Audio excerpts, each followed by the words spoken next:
अगर अभी तक आपने द वॉइस को सब्सक्राइब नहीं किया है तो प्लीज़ अभी सब्सक्राइब करें।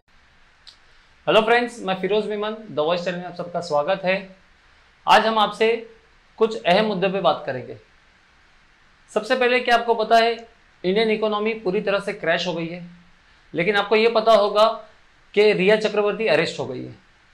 क्या आपको पता है कि जो अनएम्प्लॉयमेंट ग्राफ है वो पिछले 30 साल में सबसे ऊंचा गया है।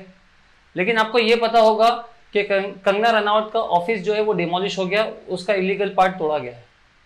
मैं आपको सिर्फ ये बताने की कोशिश कर रहा हूं कि मीडिया, जो मेन स्ट्रीम मीडिया है, वो किस तरह से असल मुद्दे को भटका कर लोगों को एक ही बात के ऊपर ब्रेन वॉश करती है, एक ही बात के ऊपर बार बार एम्फेसाइज करती है, फोकस करवाती है, जिससे हम ना ही इकोनॉमी पे क्वेश्चन कर सकते हैं, ना जीडीपी के ऊपर, ना एम्प्लॉयमेंट के ऊपर। इसी तरह से जो मेन स्ट्रीम मीडिया एक मुद्दों को बार बार घुमा घुमा के उसके ऊपर किस तरह से लाती है, आज हम इसके ऊपर बात करेंगे। तो सबसे पहले हम बात करेंगे कि सुशांत सिंह राजपूत की जो सुसाइड था उसके ऊपर उसका सफर, उसको जस्टिस से स्टार्ट होके आज कंगना रनावत के ऑफिस डिमोलिशन तक किस तरह से आया। दोस्तों, ये कहना गलत नहीं होगा कि सुशांत सिंह राजपूत की चिता पर हर किसी ने अपनी अपनी रोटियां सेकी है, फिर चाहे वो पॉलिटिक्स हो, फिर चाहे वो मीडिया हो, और या फिर कंगना रनावत। किस तरह से उसकी मौत को लोगों ने घुमा फिरा के एक नई कहानी, सनसनीखेज कहानी बना के मीडिया ने खूब टीआरपी बटोरा है। सबसे पहले शुरुआत करते हैं उसकी सुसाइड की वजह। मीडिया ने बताया कि 3 महीने पहले जब सुशांत सिंह राजपूत ने सुसाइड की तो मीडिया ने उसकी वजह बताया डिप्रेशन, और डिप्रेशन बताते बताते फिर आया यहाँ पे नेपोटिज्म का एंगल कि नेपोटिज्म की वजह से सुशांत सिंह की बहुत सारी पिक्चरें रिजेक्ट हो गई और वो डिप्रेशन में गोलियां लेने गए और उसी डिप्रेशन में उनकी मौत हो गई। अब यहाँ पे बीच में कूद पड़ती है कंगना रनावत। उन्होंने कहा कि बॉलीवुड के अंदर नेपोटिज्म बहुत तेजी से फैल रहा है, बहुत ज़्यादा यहाँ पे इनका प्रभाव है। उन्होंने बड़े बड़े नाम लिए, जैसे करण जौहर और महेश भट्ट, ये लोग नेपोटिज्म को सपोर्ट करते हैं। ये लोग एक बॉलीवुड माफिया चलाते हैं जिसके ऊपर करण जौहर, महेश भट्ट से काफ़ी पूछताछ भी किया मुंबई पुलिस ने, और मुंबई पुलिस पे ये भी इल्ज़ाम आया कि वो ठीक से इसके ऊपर कार्रवाई नहीं कर रही। यहाँ पे ये सब चल ही रहा था तो एक एंगल और यहाँ पे गिर पड़ा कि सुशांत सिंह ने सुसाइड नहीं की, उनका मर्डर हुआ है। तो अब सवाल ये खड़े हो गए कि मर्डर किसने किया। लेकिन सवाल ये पूछना चाहिए था कि जीडीपी जो फर्स्ट क्वार्टर में 29% माइनस में आ गई है, तो उसकी वजह क्या है, और जिसकी वजह हमारे फाइनेंस मिनिस्टर ने बड़ी ही बेहुदा और बड़े ही बेतुका स्टेटमेंट दिया था कि ये तो एक्ट ऑफ गॉड है। एक्ट ऑफ गॉड बाकी पूरे दुनिया के लिए भी था, लेकिन इंडिया की जीडीपी इतनी क्यों गिर गई, इसके ऊपर किसी ने सवाल नहीं किया। तो यहाँ पे सामने आया मर्डर का एंगल। तो जो सुशांत सिंह की बॉडी को लेकर गया था एम्बुलेंस ड्राइवर, उसके ऊपर कई सवाल खड़े हुए। इसके बाद में सुशांत सिंह की सेक्रेटरी, जिसने कुछ ही महीना पहले सुसाइड किया था, दिशा सलियान, इसके ऊपर कई सवाल खड़े हो गए। उसको दोबारा जिंदा किया गया, उसके ऊपर सीबीआई इंक्वायरी बिठाई गई जिसमें कुछ भी नहीं निकला। फिर बाद में सबकी सुई आके अटक गई रिया चक्रवर्ती पर। जैसे रिया चक्रवर्ती का नाम सामने आया, मानो मीडिया के अंदर एक अलग ही ऑर्गेजम आ गया और हर कोई रिया रिया रिया करने लगा। रिया ने सुशांत का बैंक अकाउंट खाली कर दिया, रिया ने उसको ड्रग्स दिया, रिया ने उसको ओवरडोज दिया। आप ये खुद सुन लीजिए। सवाल यह है कि रिया चक्रवर्ती क्यों सुशांत सिंह राजपूत को उनकी बीमारी की हालत में घर छोड़कर चली गई। क्या रिया चक्रवर्ती ने सुशांत सिंह से 15 करोड़ रुपए उनकी कंपनी के अकाउंट में ट्रांसफर कराए? क्या उन्होंने, रिया चक्रवर्ती ने सुशांत सिंह को दवाइयों का, जो मेंटल इलनेस की दवाइयां होती है, डिप्रेशन की दवाइयां होती है, उसका ओवरडोज दिया? तो चारों तरफ रिया ने ये किया, रिया ने वो किया, हर जगह बस यही चल रहा था। लेकिन किसी ने ये नहीं पूछा कि जो अनएम्प्लॉयमेंट का ग्राफ इतना बढ़ गया है वो कैसे कम होगा। लॉकडाउन के अंदर जो 6 करोड़ लोगों की जॉब चली गई है, उनकी घर गृहस्थी कैसे चलेगी। लेकिन सभी को रिया की पड़ी थी। न्यूज वालों ने रिया को आपके सामने एक कंप्लीट वैम्प की तरह पेश किया कि ये सुशांत को ओवरडोज, दवाइयों का ओवरडोज देती थी, ये मनी लॉन्ड्रिंग करती थी। और जब ये इन सारी चीज़ों के सबूत नहीं मिले तो फिर आया काला जादू का एंगल कि रिया सुशांत पे काला जादू करती थी। नीतू ने पुलिस के सामने ये आरोप लगाया है कि रिया चक्रवर्ती ने सुशांत पर जादू टोना किया था। और इस वक्त की बहुत बड़ी खबर आपको बता दें, काला जादू पर रिया की पड़ोसी का बड़ा बयान सामने आया है। पड़ोसी ने कहा कि रिया और उसके पिता काला जादू करते थे। अपने हाईटेक स्टूडियो में बैठकर मोस्ट क्वालिफाइड एंकर ये बकवास कर रहे थे कि रिया ने सुशांत पर काला जादू किया। अगर काला जादू से किसी का बुरा होता है तो मैं बोलूंगा कि सबसे पहले हमें काला जादू करना चाहिए चीन पर, जो कि आए दिन हमारी टेरिटरी में घुसता रहता है। तो उसके ऊपर काला जादू करके क्यों ना उसको भगा दिया जाए। तो ये बकवासें चलने लगी कि रिया ने सुशांत पर काला जादू किया और इसके लिए सुशांत की आत्मा से बात होने लगी। तो 3 वीडियोस आ चुके हैं अब तक सुशांत की आत्मा से बातचीत के, लेकिन अभी तक ये साफ नहीं हुआ कि उनकी मौत की वजह आखिर क्या थी। आपने देखा किस तरह से सुशांत की आत्मा से बात करके जो है पता किया जा रहा था कि उसकी मौत का राज क्या है। अभी तक आपको पता चल गया होगा कि किस तरह से ये सारी चीजें नौटंकी और ये ड्रामा चल रहा था। शुरुआत में मैंने बताया कि मुंबई पुलिस के ऊपर कई लोगों ने आरोप लगाया कि ठीक से इन्वेस्टिगेशन नहीं कर रहा, और जिसके लिए बिहार ने अपने पुलिस ऑफिसर्स यहाँ पे मुंबई भेजे थे इन्वेस्टिगेशन के लिए।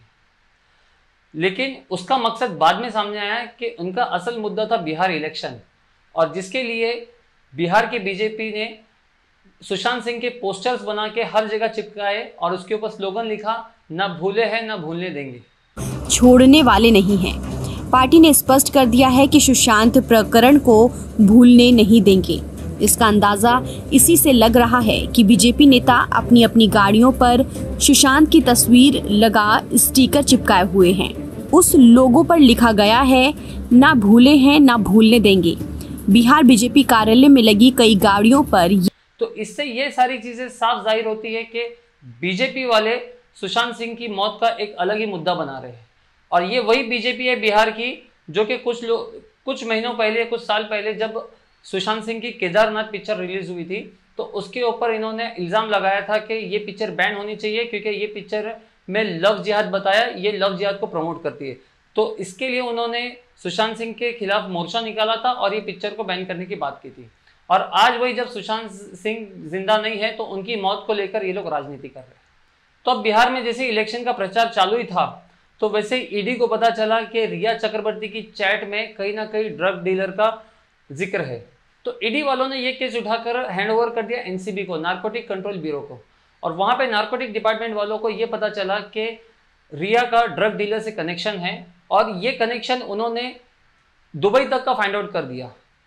पुलवामा में जो हमला हुआ था उसका 300 किलो आरडीएक्स कहां से आया था ये अब तक पता नहीं चला, लेकिन रिया कहां से ड्रग लेती है और उसके कहां कनेक्शन है ये सारी चीजें 3 दिन में 4 दिन में पता चल गई। तो यही समझ में आता है कि किस तरह असल मुद्दों को भटकाया जाता है।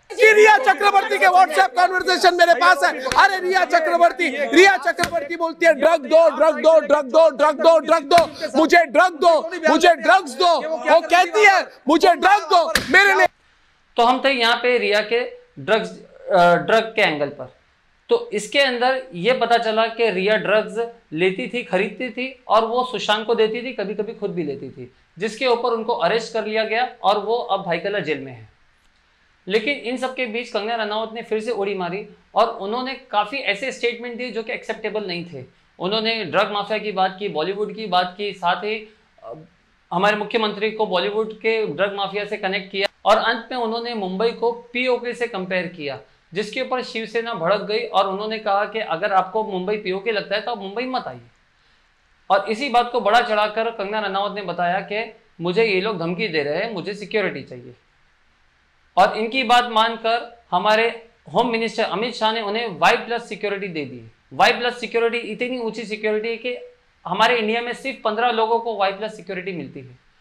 तो इन सिक्योरिटी के बीच कंगना रनावत को मुंबई लाया गया।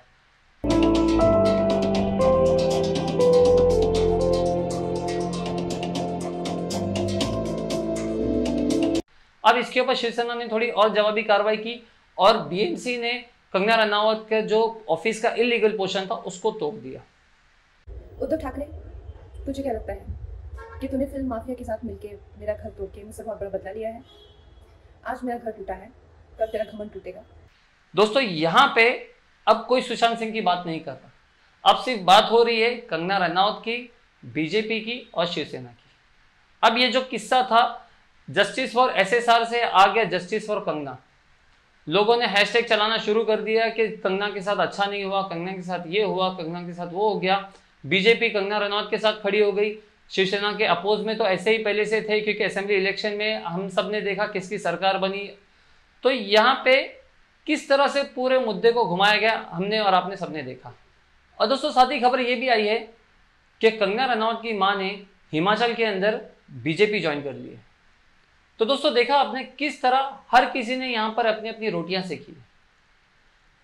मीडिया ने खूब टीआरपी बटोरी है, बीजेपी को बिहार इलेक्शन का मुद्दा मिल गया और साथ ही कंगना रनौत को एक पॉलिटिकल स्टैंड मिल गया। लेकिन हम और आप जो कि सुशांत सिंह राजपूत की जस्टिस के लिए जो चिल्ला रहे थे वो अब तक के वहीं खड़ा हुआ है। और इसमें जो अहम मुद्दे हैं जैसे कि unemployment ratio, GDP growth, economic crisis, import ratio, per capita income, ये सारी चीज तो अब लगता है कि हमारे देश के सिलेबस बन के रह गए, इससे ज्यादा ये कुछ नहीं है। और अगर अब भी हम और आप इस मीडिया और सोशल मीडिया के भड़काने में आ गए तो हमारे आने वाले दिन वाकई में अच्छे नहीं होंगे। तो दोस्तों उम्मीद करते हैं कि आपको हमारा ये शो पसंद आया होगा। आप इसे ज़्यादा से ज़्यादा लाइक कीजिए, शेयर कीजिए और कमेंट में अपनी राय देना ना भूलें। मिलते हैं एक नई वीडियो के साथ में, तब तक के लिए अपना और अपने घर वालों का ख्याल रखें। Thank you.